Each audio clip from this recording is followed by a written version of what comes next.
இன்னைக்கு சனாதன வழக்கில் நல்லதொரு தீர்ப்பு சென்னை உயர்நீதிமன்றம் வழங்கியுள்ளது. அந்த தீர்ப்பின்படி மனுதாரர் கோரியபடி பதவி நீக்கம் செல்லத்தக்கதல்ல, அது போன்ற ஒரு உத்தரவை பிறப்பிக்க முடியாது என்று உயர்நீதிமன்றம் நிராகரித்து விட்டது.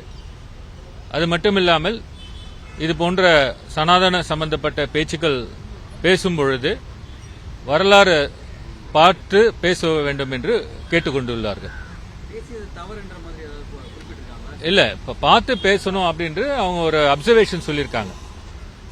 இந்த வழக்கு இனி நெட் ரிசல்ட் என்னன்னா, மனுதாரர் கேட்டபடி எந்த பரிகாரம் வழங்கவில்லை. அதனால் நாங்க என்ன சொன்னோம்னா, நீங்க ரிட் பெட்டிஷன்ல என்ன அப்சர்வேஷன்ஸ் ஏதாவது கொடுத்திருந்தால்னா எங்களுக்கு கிரிமினல் வழக்குகள் எந்த விதத்திலும் பாதம் இருக்கக்கூடாது என்று கேட்டுக்கொண்டோம். அதையும் அதில் சேர்ப்பதாக கூறினார்கள்.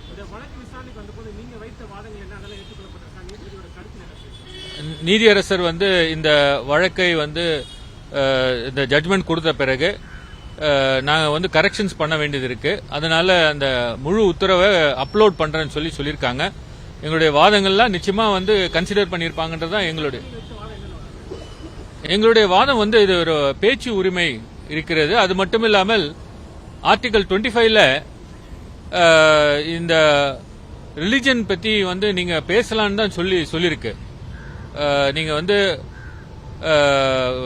ஏத்திஸ்டும் இருக்கலாம், ஏத்திசம் சப்போர்ட் பண்ணியும் நீங்க பேசலாம் அப்படின்னு தான் ஆர்டிகல் 25ல சொல்லுது.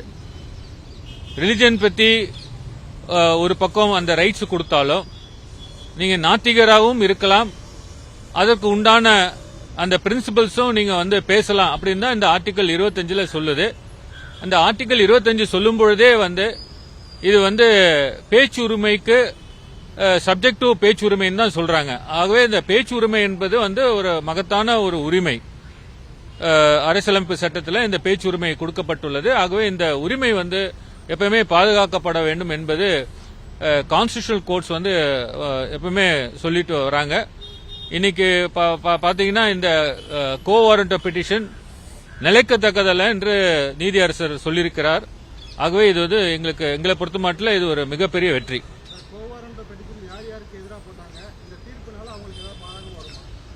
இந்த தீர்ப்பினால எந்தவித பாதகமும் வராது. கோ வாரண்ட் பெட்டிஷன்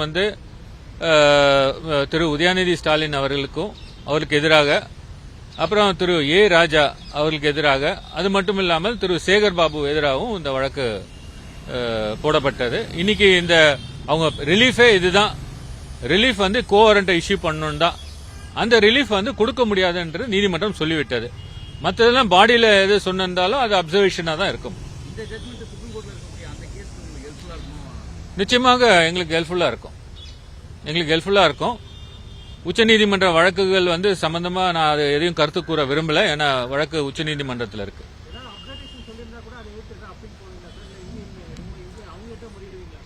இன்னைக்கு இதுல இந்த தீர்ப்புல கிளியரா சொல்லியிருக்காங்க.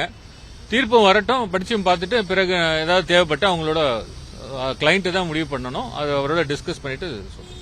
நன்றிங்க. செய்திகளை உடனுக்குடனும் துல்லியமாகவும் தெரிந்து கொள்ள சப்ஸ்கிரைப் பண்ணுங்க.